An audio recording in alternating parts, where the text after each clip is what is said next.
জরিনার পুকুরে ডুবে মারা যাওয়া আর ওর মাকে দেখানোর স্বপ্ন নিয়ে গ্রামবাসীদের মধ্যে আতঙ্ক ছড়িয়ে পড়ে। এরপর মিয়াবাড়ির সে পুকুরের ধারে কাছেও কেউ ঘেঁষত না। পুকুরটাকে নিয়ে কি করা যায় তাই ভাবছে সবাই। এখনকার অনেকে হয়তো জানে না পুকুরের ভয়াবহতা ও ভৌতিকতা সম্পর্কে, কিন্তু আগের কিছু মুরব্বী যারা এখনও বেঁচে আছেন তারা জানতেন এই পুকুরের রহস্য। সুলতান মিয়ার ঘটনার পর সিরাজের মৃত্যু, এরপর জরিনার চলে যাওয়া, পুকুরটাকে একসময় গ্রামে অভিশপ্ত পুকুর ঘোষণা করা হয়। কিন্তু কারো মাথায় আসছে না চুলের রহস্যটা কি, এত চুল আসে কিভাবে পানির নিচে। গ্রামের মেম্বারের সাথে পুকুরটা নিয়ে গ্রামবাসী আলোচনা করে। মেম্বার আপাতত পুকুরটার কাছে কাউকে যেতে না করেন। গ্রামের কিছু স্বেচ্ছাসেবী যুবক গ্রামের বাঁশঝাড় থেকে বাঁশ কেটে পুকুরের চারপাশে বেড়া তৈরি করে দেয়। এরপর দীর্ঘ ৯-১০ বছরে আর কোনো সমস্যা হয়নি। তারপর একদিন ঘটল আরেকটি ঘটনা।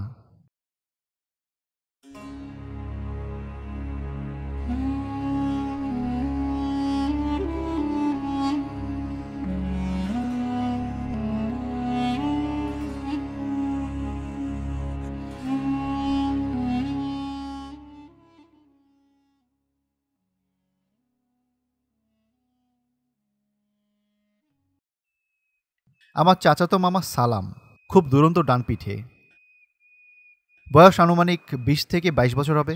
এর গাছের ডাব চুরি তো আরেকজনের গাছের পেয়ারা চুরি, এইভাবেই দিন যাচ্ছিল।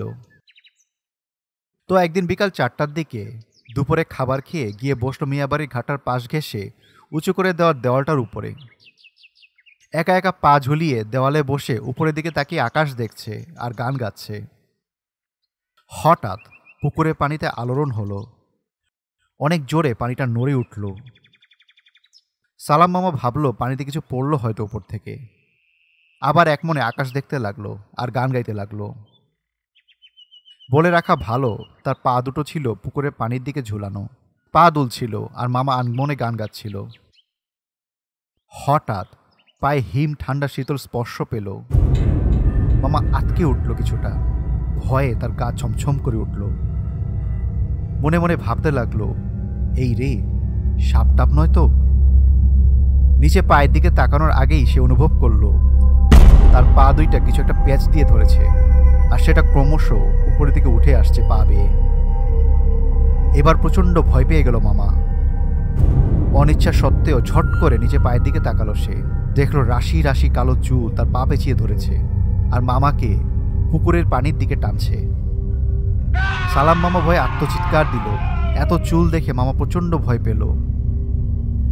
কোথা থেকে আসলো এত চুল মামা বুঝে পেল না।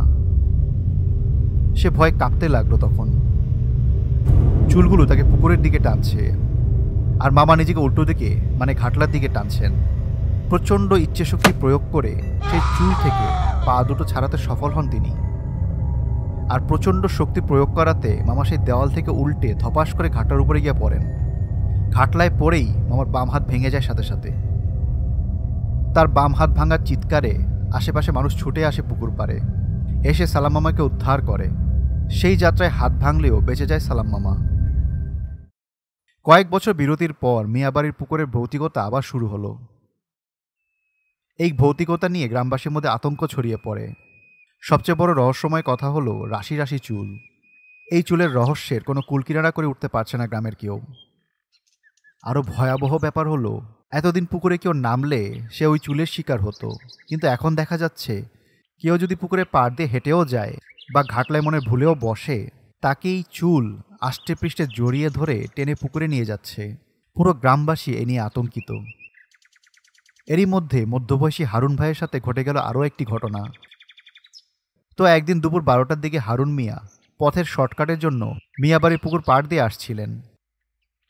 পুকুরের কাছাকাছি আসতেই তার কানে শোনা গেল কারো খিলখিল করে হাসির শব্দ। হাসির শব্দ লক্ষ্য করে সামনের দিকে তাকাতেই তিনি দেখলেন মিয়াবাড়ির পুকুরের ঘাটার উপরে বসে আছে এক মহিলা। মহিলার শরীরের পোশাক বা চেহারার কিছুই দেখা যাচ্ছে না তার চুলের কারণে।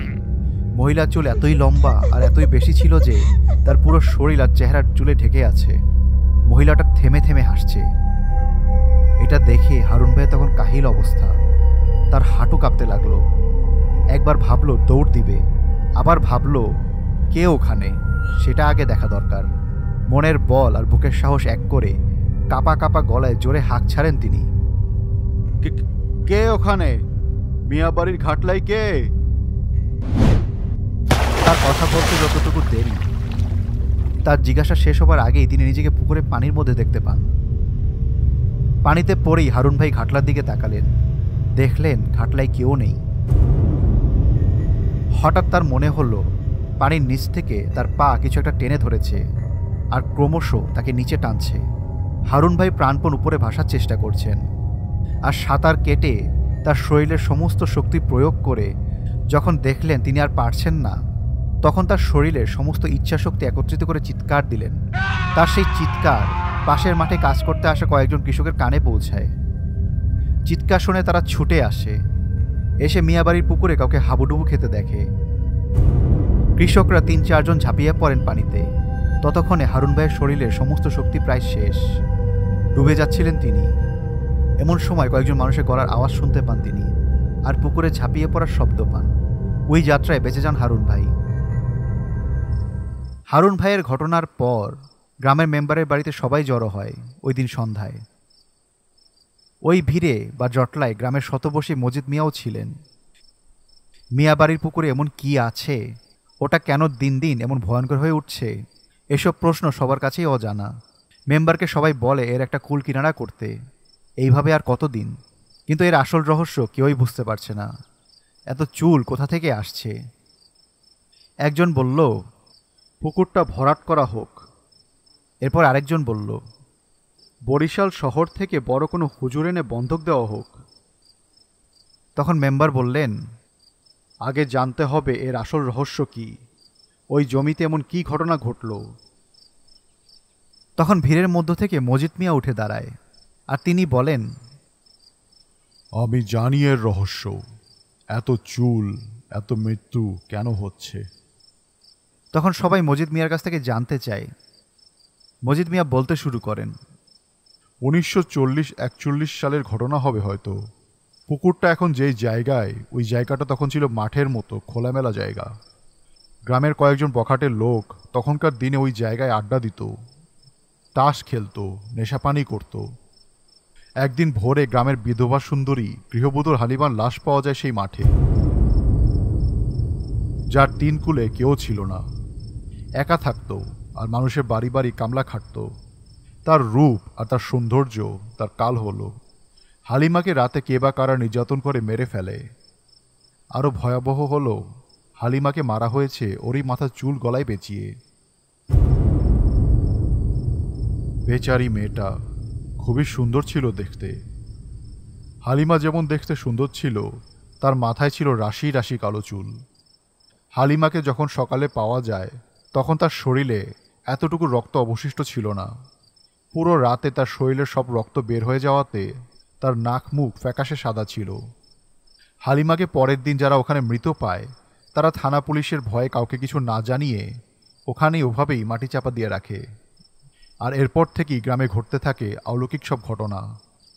অলৌকিকভাবে যারা ওই মাঠে আড্ডা দিত, নেশা করত, তারা একে একে অপঘাতে মারা যেত। মাঠের ধারে কাছে সন্ধ্যার পরে কেউ যেত না। এরপর অনেক বছর ওই মাঠের কাছে কেউ না যাওয়াতে গাছগাছালি আর আগাছায় ভরে ওঠে মাঠ, আর ওই জমিটি পরিত্যক্ত হয়ে পড়ে থাকে। এর অনেক বছর পর মিয়াবাড়ির সোলাইমান মিয়া সেই জমি কিনে তার বউ সরবানুর জন্য পুকুর কাটে, যার নিচে থেকে যায় হালিমা বিবির অতৃপ্ত লাশ, যার গলায় এখনও তারই চুল পেঁচানো, শুয়ে আছে মিয়াবাড়ির পুকুরের পানির নিচে। এই বলে মজিদ মিয়া থামেন। সবাই তখন ভয় আর আতঙ্ক নিয়ে একে অন্যের মুখে তাকালো। এরপর বরিশাল শহর থেকে এক হুজুরকে দিয়ে পুরো পুকুর বন্ধক দেওয়া হয়। এখনও পুকুরটি আছে, তবে গাছ লতাপাতায় আর ঝোপঝাড়ে ভরে গেছে। পুকুরের পানি এখন খুব সামান্য, কেউ ব্যবহার করে না। বর্ষার সময় যা একটু পুকুরে পানি জমা হয়। আর পুকুরের নিচে এখনও শুয়ে আছে চুল পেঁচানো হালিমা বিবির অতৃপ্ত লাশ।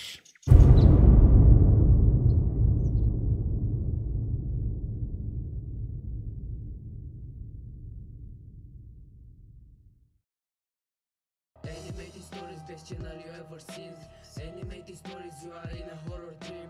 Animated stories, you just take the bloody cream. Go and get the popcorn and you're ready for the horror team. Animated stories, best channel you ever seen. Animated stories, you are in a horror dream. Animated stories, you just take the bloody cream. Go and get